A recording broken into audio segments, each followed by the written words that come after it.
Bem-vindos a mais um Redução de Danos. Eu, Tati Ferreira, tô aqui. É minha vez? Seria.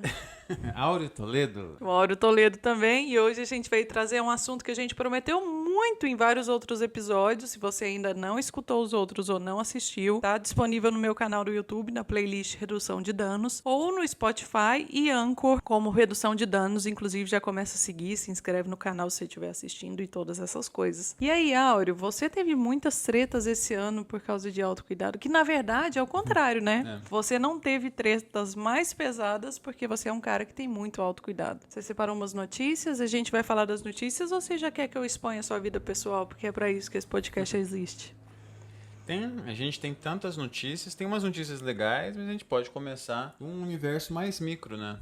Então não fala de mim. Então, Vamos falar do Áureo. você gosta de me expor, então pode falar. Eu tô aqui pra isso, né? Basicamente é a minha função. Esse ano de 2020 não está sendo fácil para ninguém, né? Por causa de pandemia e tudo mais. Mas a Áureo teve uns agravantes aí, já no início do ano. Antes da pandemia. Antes da pandemia, a gente teve conhecimento de um problema no coração que ele tava... vocês sabem como é que é, né? Eu sou demais pro coraçãozinho do Áureo, o coraçãozinho dele resolveu falhar ou bater rápido demais. Em fevereiro, o Áureo começou a desconfiar. Como que foi o seu processo, na real? Eu acho que vale a pena começar contando pro pessoal, né, que eu sou uma pessoa, tendo a me preocupar bastante com a saúde. Hipocondríaca que chama. Não sei se eu sou hipocondríaco, eu não tenho fissura com o remédio, né, mas... Com a saúde, eu sou uma pessoa preocupada. Então, faz alguns anos já que eu faço check-up todo ano, vou ao cardiologista, né? Durante muito tempo, o meu cardiologista me falava que ele era meu pedidor de exames, que ele não tinha o que fazer. Né? Ele pediu os exames, aí tava tudo bem, beleza. Aí, esse ano, a questão foi o quê? Esse ano, na verdade, não foi no final do ano passado. Eu já comecei a achar estranho quando eu tava fazendo atividade física, tava correndo... na esteira, tinha umas horas assim que eu ficava meio zonzo. Assim, tinha que parar e tal. Aquilo já me chamou a atenção, mas eu falei, não, eu devo estar fora de forma, gordo, enfim, esse tipo de coisa, não tô aguentando fazer esteira. Isso pra piorar, não tava aqui em Uberlândia, tava fora do país, um país em que não tem sistema único de saúde. Aí, quando eu voltei pra cá, fui retomar as atividades, um dia eu jogando bola com os meus colegas, eu comecei de novo a sentir falta de ar, a vista ficar escura, enfim, isso começou a me deixar preocupado. Aí eu falei, não, deve ser só falta de fôlego, enfim, falta de condicionamento, enfim, estar acima do peso, etc. Mas aí, como ficou recorrente, todas as vezes que eu estava indo jogar bola, dificilmente era o dia em que eu não tinha isso. Aí eu achei melhor marcar o médico. E aí, no médico, eu fui no cardiologista e o cardiologista pediu uma série de exames. E aí, num desses eventos, ele me marcou o teste ergométrico, aquele que você vai na esteira para testar o coração. E aí, num dia no teste ergométrico, eu tive um ataque cardíaco, né? Acelerou demais o coração. E aí, eu tive que ir pro pronto-socorro. Saí do exame, fui pro pronto-socorro. A sorte foi que nesse dia o coração restabeleceu o batimento sozinho.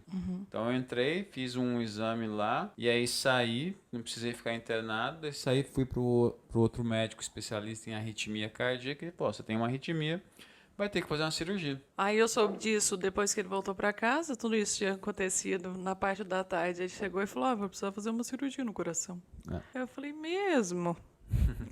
O que rolou e tal? Aí ele contou toda a história. Aí o médico começou a dar entrada na papelada e falou que em uns 15 dias o convênio deveria liberar e aí marcaria a ablação, no caso, que é um tipo de cirurgia que entra pela veia da virilha, né? Não chega a abrir o peito nem nada parecido. É mais simples. Sim. Porém, tem riscos como qualquer cirurgia de coração. A grande questão é que nesse meio tempo entre fazer o pedido da cirurgia e a cirurgia, eu resolvi, o médico tinha falado assim que se eu não sentisse nenhum problema, eu podia continuar fazendo atividade física. Daí eu fiz um dia de atividade física, aí você estava escolado, senti que o batimento subiu e o batimento não voltou ao normal depois. Ele ficou diretão, alterado. E ele estando alterado, aí a gente comprou o monitor de pressão e batimento. E aí eu ficava o tempo todo, olhando, né, pra ver como é que tava e não baixava. Aí a gente teve que ir pro pronto-socorro. No pronto-socorro, dei a entrada e fiz tudo aquilo que vocês viram no pronto-socorro, né? Você dá a entrada, vai pra UTI. Lá a primeira tentativa foi dar o choque no peito, assim, pra dar um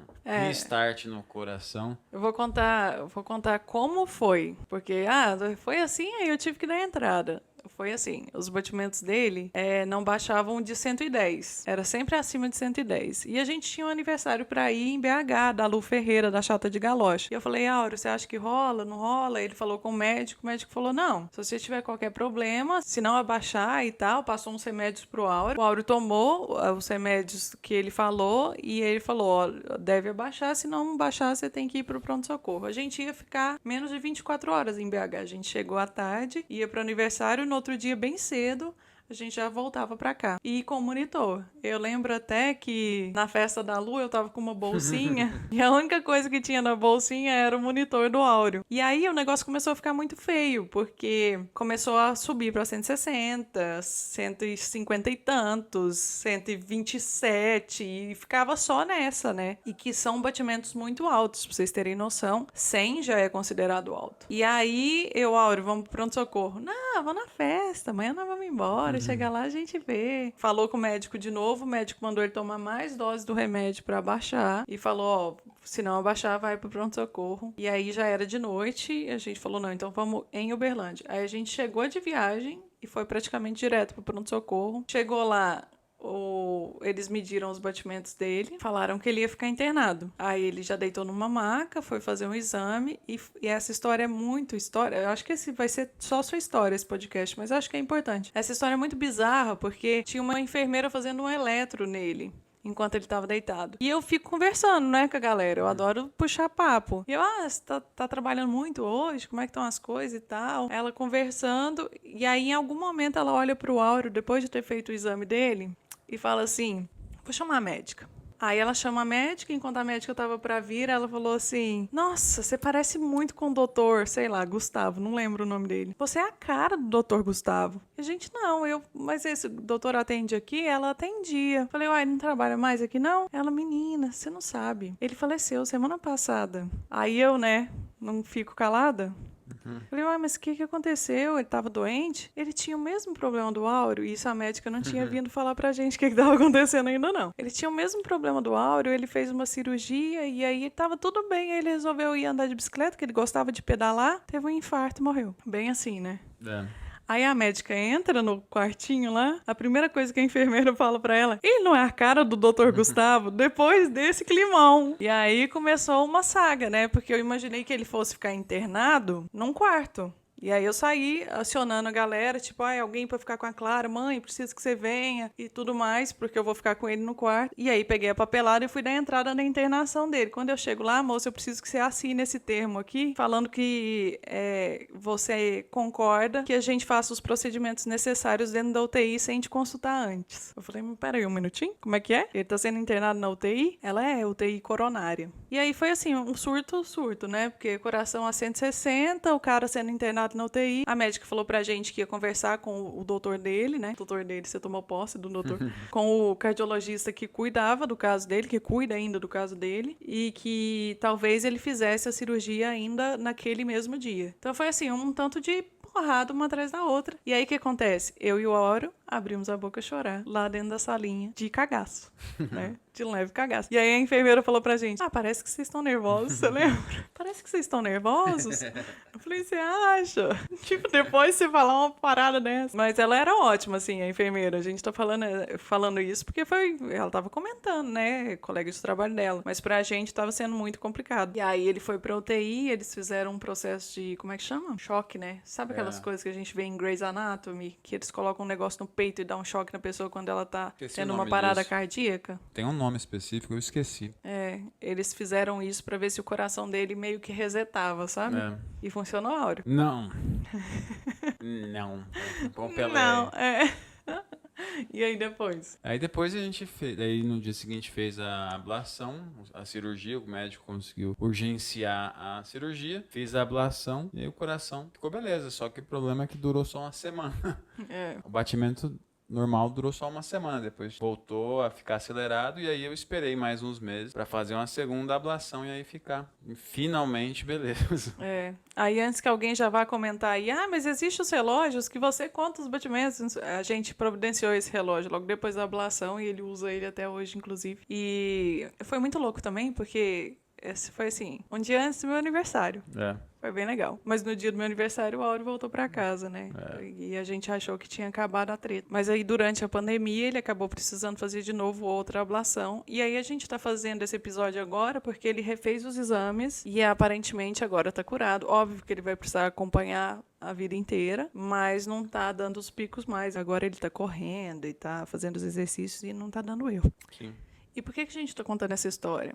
Porque o Áureo é raro, né? Ele faz parte da pequena porcentagem de homens da sociedade, brasileira especialmente, que procura cuidado sozinho. E eu vivia zoando ele de, ai meu Deus, lá vem o hipocondríaco de novo querendo ir no médico para resolver não sei o quê. Nunca mais zoei, nunca zoei. Nunca zoou. Nunca zoei. Vamos fingir que eu nunca zoei. Porque o que fez ele descobrir... Porque, assim, só pra vocês terem noção, o perigo da arritmia, dos batimentos acelerarem tanto, é criar um coágulo dentro da corrente sanguínea e esse coágulo, ele dá o AVC. Ele sobe pro cérebro e pá. E para outros lugares também, né? Não no cérebro, não apenas no cérebro, mas pode ter, por exemplo, alguma isquemia em outros lugares, no rim, no fígado, em pulmão, órgãos vitais. E quanto mais tempo a pessoa fica sem saber disso e sem tomar os remédios que afinam o sangue, vamos dizer assim, mais risco ela tem de ter isso. E aí é que tá o risco. Não é que, tipo, ele vai infartar ou qualquer coisa parecida. Não esse tipo de arritmia. Mas tem esse outro perigo aí. Agora o Áureo fala que tá com dor de cabeça, eu entro num leve cagaço. E, ai, meu Deus, ai, meu Deus. Mas a gente pegou a deixa assim, do que aconteceu comigo esse ano para discutir justamente essa questão do autocuidado das pessoas. E além da minha história, para a Tati me expor, mas o que a gente achou que valia a pena era trazer algumas notícias sobre autocuidado das pessoas. Quando você joga esse tema para fazer pesquisa, talvez a coisa que mais apareça são como os homens não vão ao médico, não fazem exames. E aí eu encontrei algumas notícias que eu acho que valeria a pena trazer para as pessoas. Por exemplo, você aí em casa, né, onde você estiver ouvindo este podcast. O meu problema, a arritmia cardíaca, ela é uma doença que ela é muito comum. Ela, no dado que eu tenho aqui, por ano há uma média de mais de 2 milhões de casos de arritmia cardíaca por ano. E ela é uma doença silenciosa. O meu batimento acelerava quando eu fazia atividade física. Mas tem pessoas que sem fazer atividade física já têm o batimento acelerado. E aí, a depender do que for fazer, eventualmente de que medicações você for tomar, algumas medicações inclusive dão taquicardia. Então, se você já tem arritmia e toma uma medicação que dá taquicardiaca, né? Alô, cloroquina! Eu queria... Queria evitar, né? Eu tô aqui pra expor mesmo. Mas enfim, se você vai lá e toma uma cloroquina, por exemplo, e você tem arritmia, você pode ter um infarto. Então, esse é o primeiro dado. Então, a importância de se tomar cuidado, de fazer check-ups, porque esse é um tipo de doença que é uma doença silenciosa. O primeiro ponto. E o segundo que me chamou muito a atenção, depois a gente coloca aí no post, né, as notícias, mas eu achei uma aqui, a de 30 de setembro desse ano, que era uma matéria que tem justamente o título: Por que os homens fogem dos médicos? Eu gostaria de saber. Então. E ela começa justamente... E o que eu achei interessante dessa notícia aqui é o fato de que ela consegue nos apontar alguns elementos mais individuais, mas também algumas tendências estruturais que nos ajudam a entender por que os homens vão menos aos médicos do que as mulheres, né? E tem várias coisas que a gente pode pensar. Mas olha que engraçado. A notícia começa com a descrição de um relato de uma outra notícia. Essa outra notícia é um comentário sobre o lançamento da coleção Bem-Estar das bonecas Barbie, a famosa boneca Barbie, né? Então, nessa nova coleção das bonecas Barbie, né, a ideia é justamente trazer bonecas caracterizadas como saudáveis, preocupadas com alimentação, adeptas de atividades físicas, etc, etc, né? Vegana, né? Daqui a pouco vai ter também essas outras tendências. Mas o que chama a atenção, né, é que tem segundo esse relato da revista, tem uma mensagem subliminar aí, segundo a reportagem. A gente está tentando, né, dizer para as meninas, mediante as bonecas, que elas precisam investir na saúde e no bem-estar para serem adultas bem-sucedidas. Em alguma medida seria essa a mensagem que, mediante a boneca, se tenta passar. Qual que é a questão? Me conta a questão, porque eu não tenho nem comentários. Não, a grande questão é que justamente é um esforço da indústria para passar essa mensagem de cuidar de bem-estar para bonecas que tem como um mercado mais cativo, não exclusivo, mas cativo, mulheres. Entendido. Então, mas aí quem são as pessoas que vão menos ao médico? Homens ou mulheres? Pois é. Por isso que eu não tenho comentários, porque pra mim, assim, ó, faltou uma coisa apenas, sentido. Só isso. Enfim, então esse é um primeiro ponto. Então mostra aqui o quê? Que é importante a preocupação, mas quando a gente olha os dados, sobretudo os dados do Brasil, a gente vê que disparado os homens vão menos ao médico do que as mulheres. E as razões para quê? Por que isso acontece? E aí tem muitas razões que a gente pode explorar. E tem uma outra coisa sobre essa questão de homem, mulher, médico, autocuidado, que eu achei que é interessante até a gente provocar o pessoal que está escutando um pouco, de tipo, no seu círculo familiar, de amizade, de pessoas que você conhece, você consegue me falar quantos homens você conhece que vai no médico por conta própria? Eu lembro de uma professora minha, quando eu transferi a faculdade aqui para Uberlândia e estava no 5º período, creio eu, 6º, que me atentou para essa informação e eu lembro nitidamente, eu nunca tinha parado para pensar nisso, de que a mulher também é responsável por cuidar da saúde da família de uma maneira geral. Geralmente é a mulher que marca consulta no dentista, no médico, em todos os lugares e check-ups, tanto para os filhos como para o marido também. É ela que medica o marido quando ele está tendo uma gripe, uma febre, um negócio passageiro. E aí, olha só você, não foi só você que trouxe notícia hoje. Tentando encontrar dados sobre isso, eu não encontrei ninguém nunca fez uma pesquisa da porcentagem das mulheres que fazem isso, ou não, pelo menos na bolha do meu Google Search, mas dentro de uma das notícias que citava essa mesma coisa, eu vi que, e ainda falando sobre coração, nos últimos 10 anos houve um aumento nos problemas cardíacos nas mulheres, porque problemas cardíacos são mais comuns nos homens. Sim. Só que nos últimos 10 anos isso aumentou na mesma faixa etária entre mulheres. E aí eles estavam procurando motivos para os quais isso aconteceu. E estava exatamente esse motivo das mulheres terem que tomar conta, inclusive, da saúde da família. Porque a carga mental e a dupla ou tripla jornada de trabalho, ela causa um estresse, isso sobrecarrega o corpo, o organismo, e aí acaba acontecendo uma questão cardíaca, por exemplo. Não é. Quando a gente faz aí, por exemplo, fazer o corte pela questão de gênero, né? A questão da saúde, historicamente, ela ficou muito a cargo das mulheres, como você bem salientou aqui. Um dos dados, justamente, que me permite agora, você me deu o gancho para trazer, é o fato que, olha, em 2019, quando a gente pega, aqui o recorte é só por gênero, a gente está assumindo que tanto homens quanto mulheres têm o mesmo acesso a plano de saúde, a mesma renda, né?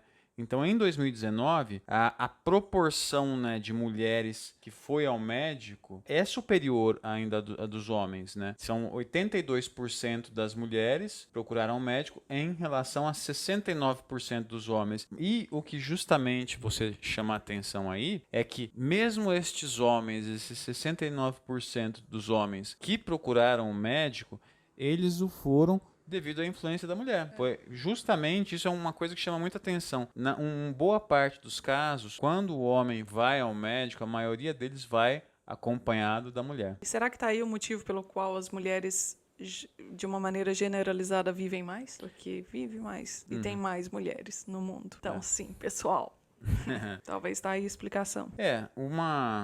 Essa eu acho uma explicação muito importante. Não, de fato, você tem uma preocupação maior, as mulheres têm uma preocupação maior com saúde, e essa preocupação maior com saúde, aí é que a gente tem que procurar entender, ela vem de onde? É porque as mulheres, elas individualmente têm essa preocupação enraizada em si, ou é por conta de onde é que elas estão posicionadas dentro da sociedade, a posição que elas ocupam? Um pouco de tudo, né, eu acho. Eu acho que, na verdade, a gente é mais incentivada a cuidar de si mesma. Por exemplo, a mulher é muito incentivada a fazer o check-up ginecológico e acaba fazendo, junto com o Papa Nicolau, algum outro exame. O homem não. Tem cara que tá aí cheio dos polenguinhos nas partes e nunca foi no médico. Não sabe, acha que aquilo ali é normal, aquela névoa que tá rolando ali.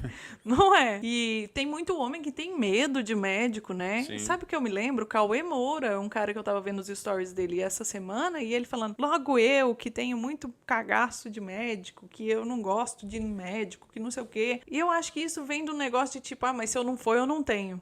Entendeu? Não. Você vai descobrir que você tem no caixão, né? No caso. Essa é... O que você prefere? Descobrir que você tem e cuidar? Ou esperar chegar no ponto de não dar pra cuidar mais? Então, esse é um dos pontos, de fato, que acho que chama a atenção. Primeiro, que as mulheres são incentivadas, e são incentivadas socialmente por conta de questões físicas, mas eu acho que também questões de onde elas... O papel que elas ocupam dentro de uma família, dentro da sociedade, de ter que cuidar da família, dos filhos, do marido, isso é um ponto importante. Mas eu acho que tem algumas outras coisas também que chamam a atenção. Uma notícia que me chamou muita atenção mesmo, essa é uma notícia do dia 23 de setembro agora passado, é uma pesquisa feita pela Sociedade Brasileira de Urologia. E essa pesquisa revela que é muito reduzido o número de adolescentes do sexo masculino que vão, aqui a idade é de 12 a 18 anos, que frequentam o consultório médico. Ah, mas isso já sabia mesmo. Mas olha o dado. Do total, apenas 1% dos adolescentes do sexo masculino vão ao médico. Em contraposição, as mulheres nessa mesma faixa etária, 34% vão ao médico. Essa foi uma pesquisa que foi realizada, a amostra dela foi com 267 estudantes de escolas públicas e privadas, né? Pegou 12 estados brasileiros, né? E teve como amostra de meninos 170 e de meninas 87. Nesse universo, esses dados chamam muito a atenção. Desses 170, apenas 1% desses 170 desses meninos vão ao médico. E a menina acaba sendo incentivada a ir ao médico nessa faixa etária por causa de quê? Métodos contraceptivos. Que ainda é um negócio jogado só nas costas da mulher. Sim. E às vezes o cara nem sabe como que a menina tá se prevenindo, ele nem procura informação. E aí, financeiramente também, às vezes fica nas costas da menina. Tipo, ela vai, ela procura, é como se o planejamento familiar ele tivesse só nas costas da mulher. E é mais um indício do qual a mulher é que cuida de tudo, né? Sim.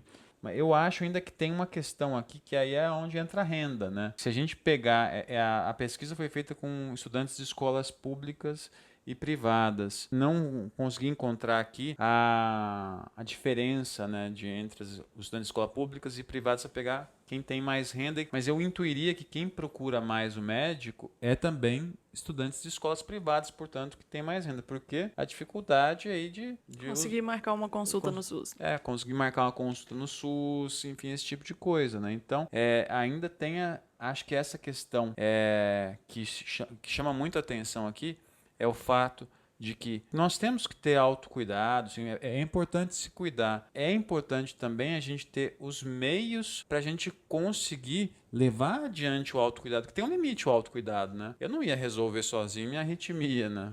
Rezar, enfim, meditar, não. Eu precisei acessar o sistema de saúde. É importante deixar bem claro que você não ia conseguir resolver sozinho mesmo, porque tem gente que acha que consegue. E tem algumas coisas que chamam muito atenção nisso. Que eu estava vendo recentemente, conversando com um amigo, sobre essa lei aí que quer diminuir o tempo que motoristas têm para fazer exame de vista, por exemplo, né? Agora, antes você tinha, se não me engano, você tinha de 5 em 5 anos a validade da carteira, você quer passar agora para 10. Isso é uma coisa... Aumentar o tempo. Aumentar o tempo, né? O tempo da carteira, né, de motorista normalmente é 5 anos para você renovar. Agora tem uma discussão para passar para 10. Eu não sei em que pé tá, mas isso é uma coisa que eu particularmente reputo muito ruim. Não necessariamente por conta da carteira, né? Porque é um saco, você faz todo o processo. Mas para muitos homens talvez essa seja uma das poucas oportunidades que ele tem para fazer um exame de vista. E eu acho que não dá pra gente passar essa sem citar o Outubro Rosa e Novembro Azul, porque a gente já tá bem na interseção dos dois e são duas campanhas que existem exatamente para incentivar as pessoas a buscarem um autocuidado com seu próprio organismo, direcionado a casos de câncer mais comuns nos homens e nas mulheres, né? Nas mulheres é o câncer de mama, o mais comum nos homens o câncer de próstata. E aí essa é a minha hora de usar o gancho, porque durante esses meses, e aí a gente falou sobre dificuldade de fazer exames, de ter uma consulta médica, a consulta às vezes é muito cara. A gente, por exemplo, o pediatra que a gente já tentou consultar a Clara foi quase R$ 500 a consulta. É um absurdo, a galera. Mas o que eu quero dizer, onde eu quero focar, é que durante esses meses, laboratórios, médicos especializados, urologistas e mastologistas, ginecologistas, geralmente oferecem um desconto, tanto para fazer a consulta quanto para fazer os exames. Então, talvez essa seja a deixa e a oportunidade para você conseguir adiantar algum exame que você estava querendo fazer, ou fazer um check-up que já há muitos anos você não faz, ou às vezes nunca fez na vida, né? Também acontece. E no caso dos homens, fazendo essa pesquisa, eu descobri coisas que eu nunca fiz na vida, mas que é recomendado que se faça. Por exemplo, uma das coisas que eu sabia e já faço é que a partir dos 40, o check-up para os homens é recomendável que seja pelo menos uma vez ao ano. O cardiológico. Um check-up geral, né? Mas particularmente o cardiológico, para checar hipertensão ou qualquer outro tipo de problema cardiovascular. Mas uma outra coisa que é muito recomendada e que eu não sabia é o autoexame testicular. Que nem o autoexame da mama. A gente nunca ouviu falar sobre isso, mas na reportagem depois eu coloco, eu acho que vale a pena ser compartilhada essa aqui. É recomendado que se faça o autoexame testicular a partir dos 15 anos de idade. É engraçado, você me lembrou uma história de outro youtuber, hoje a gente tá citando muitos aqui, mas que inclusive eles têm um vídeo, vocês podem procurar. O Edu, do canal Diva Depressão, descobriu um câncer bem jovem, eu acho que ele tinha cerca de 20 anos, no testículo. Teve que operar, fez todo o processo de tratamento de câncer, de quimio, radioterapia, e tá bem, tá saudável. Mas é importante isso também, porque às vezes a gente fica com essa impressão de que essas doenças, essas questões cardiológicas ou de câncer, têm mais probabilidade de atingir o homem e a mulher a partir de uma certa idade, porque é estatística, porém isso não impede que os casos aconteçam quando você é muito jovem, a partir dos 15 anos. Inclusive, o autoexame das mamas, por exemplo, você pode desenvolver nódulos antes mesmo de formar as mamas. Sim. Então é importante prestar atenção. A vantagem é que antes de formar, se ele for de um tamanho considerável, é visível, né? Depois de formar é muito difícil. Eu tenho um, por exemplo, que está muito próximo à minha pele e ele tem 2 centímetros que não dá pra ver, mas se você encostar no primeiro toque, tipo, não precisa nem fazer o exame. Se encostando, você já sente. Já sentiu, Laura? Claro que sim. Já. Você, a Clara, capaz com a mãozinha mamando, já deve. O que é isso aqui? Um quebra-mola? Mas esse autoexame testicular me chama muita atenção, porque a lógica é a mesma. É você checar o testículo para ver se tem algum caroço, alguma veia um pouco mais protuberante, né? E se tiver, aí você tem que procurar o urologista, né? O médico, enfim, que te acompanha. E sem falar na próstata, né? Que em algum momento todos os homens têm que anualmente fazer o exame, né? É isso, eu espero que a galera se atente com as notícias que a gente trouxe, se não, que pelo menos fiquem com a história do Áureo aí na cabeça pra se sentirem incentivados. Porque eu vou falar pra vocês, viu? Foi foda, pessoal. Eu cheguei a pensar algumas vezes de, meu Deus do céu, o que tá acontecendo aqui?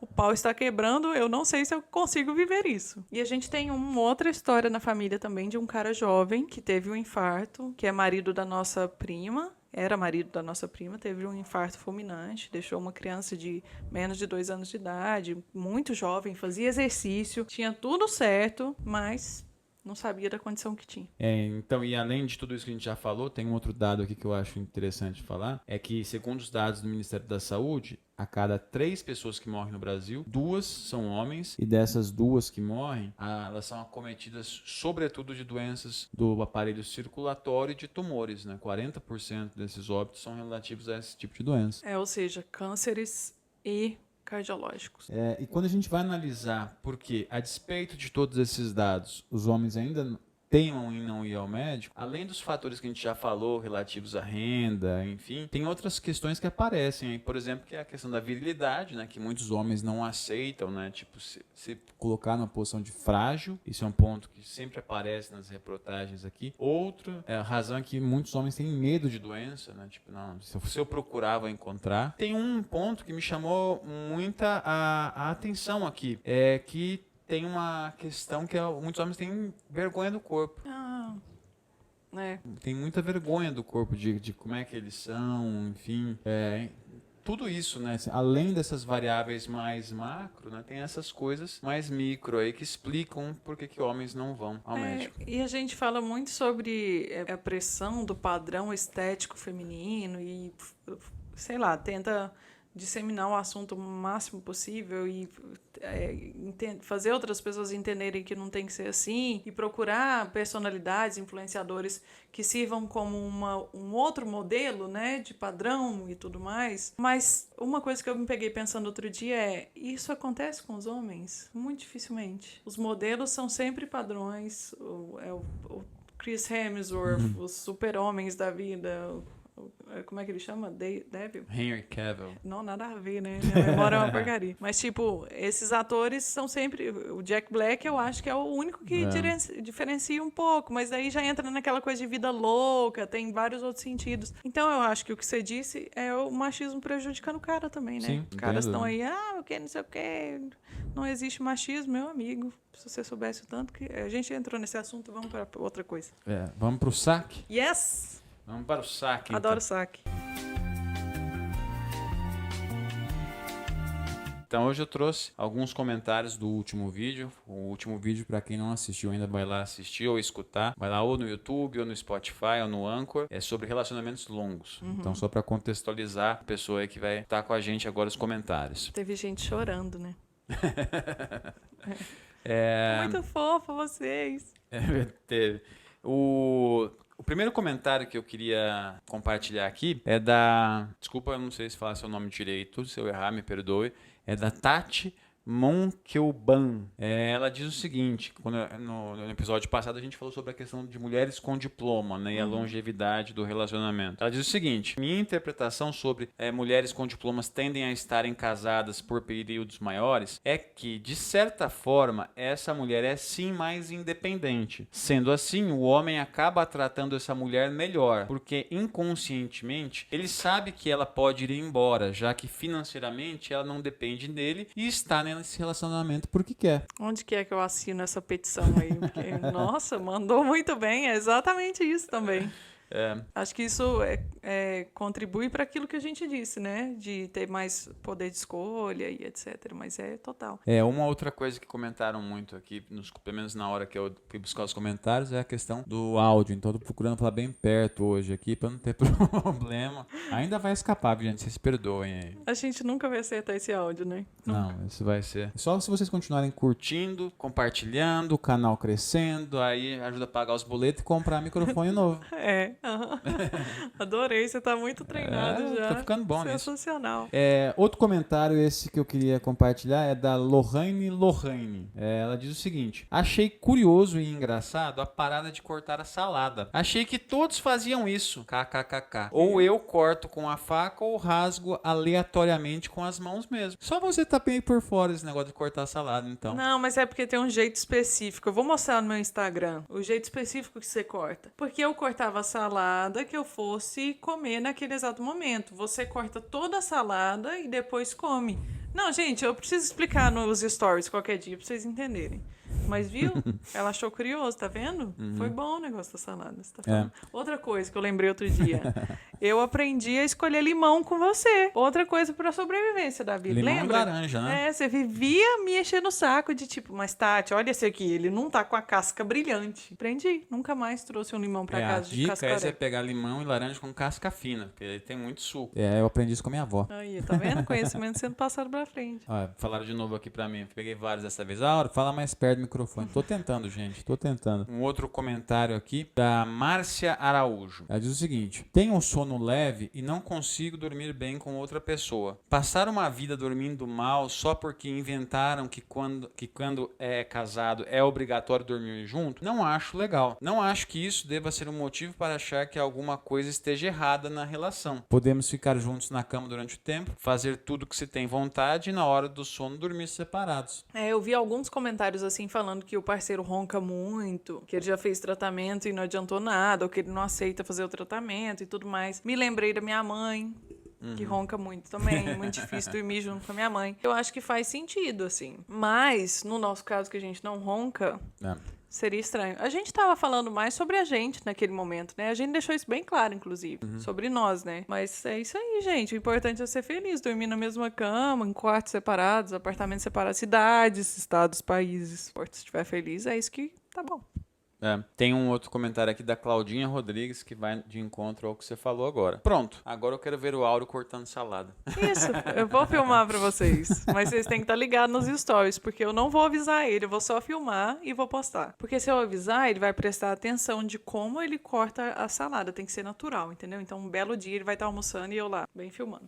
Igual eu faço com a Clara, quando ela tá fazendo gracinhas. Tem um outro comentário aqui da Stephanie Magalhães. Stephanie diz o seguinte: discordo da parte do diploma. Tem muita gente com diploma de faculdade e sem o mínimo de bom senso para se relacionar. Sabedoria não tem nada a ver com conhecimento acadêmico. Casamento morando separado é namoro, o outro comentário dela. Isso eu acho que esse comentário da Stephanie é um pouco o que a gente comentou até lá no podcast, né? O diploma foi uma tentativa de encontrar um indicador objetivo para mensurar lá usar a escolaridade como indicador de renda, alguma coisa assim, para mensurar quanto tempo duraria um relacionamento por parte da mulher, né? Mas eu tendo a concordar com ela, tipo, é um indicador, mas ele não é absoluto, né? A gente comentou, né, que tipo, não dava pra medir experiência de vida. A gente até citou meu caso, né? Você lembra? Que eu queria seus diplomas e tudo? A galera já tá pensando, nossa, mas a Tati, né? Tá querendo até o diploma do cara. Mas é isso, é por causa da experiência de vida, das coisas com as quais essa pessoa teve contato, não necessariamente por causa do diploma em si. Não tem como você medir experiência de vida, tipo, viajou para outra, sei lá, sabe? Quantos relacionamentos teve, não dá. Mensurar a experiência de vida, isso sempre vai ser uma dificuldade, porque às vezes uma pessoa com 30 pós-doutorado, enfim, emocionalmente vai ser muito imatura, né? E, gente, sempre tem os cuzões, não é mesmo? Sim. Então não podemos esquecer disso. Os cuzões estão aí, eles se mostram muito facilmente, inclusive. O engraçado foi que esse comentário da Stephanie, ela coloca depois no final: casamento morando separado é namoro. Aí várias pessoas foram lá discutir com ela. Melhor coisa do outras pessoas falaram lá: não, meu marido ronca muito. A Valdirene Nery disse: meu marido ronca muito, a gente tenta resolver isso, mas é difícil dormir com ele, enfim. Opiniões fortes, Stephanie. Opinião forte. É isso. Excelente. Fechamos mais um. Você tem que estar sempre por aí para você não perder nenhum episódio, porque a gente não tem data certa para lançar. E se vocês quiserem sugerir temas para o próximo, seria lindo, maravilhoso. A gente iria adorar. Escreve aqui embaixo temas que vocês gostariam que a gente comentasse. Vamos ver se a gente dá conta de comentar, né? Se o microfone ajuda, enfim, esse tipo de coisa. Se a gente vai estar no dia bom. Às vezes nós estamos com preguiça, também acontece. Mas é isso aí. Obrigado a todo mundo que curte, que acompanha, que tá sempre junto. Segue a gente lá no Instagram. O meu é @acidezfeminina, do Áureo é @AureoToledo. A Áureo tá com o canal aqui também no YouTube. Vamos deixar nos cards aqui. E vemos vocês. Eu vejo vocês provavelmente amanhã. A Áureo vocês veem sempre no Instagram. É só chegar lá. Tchau.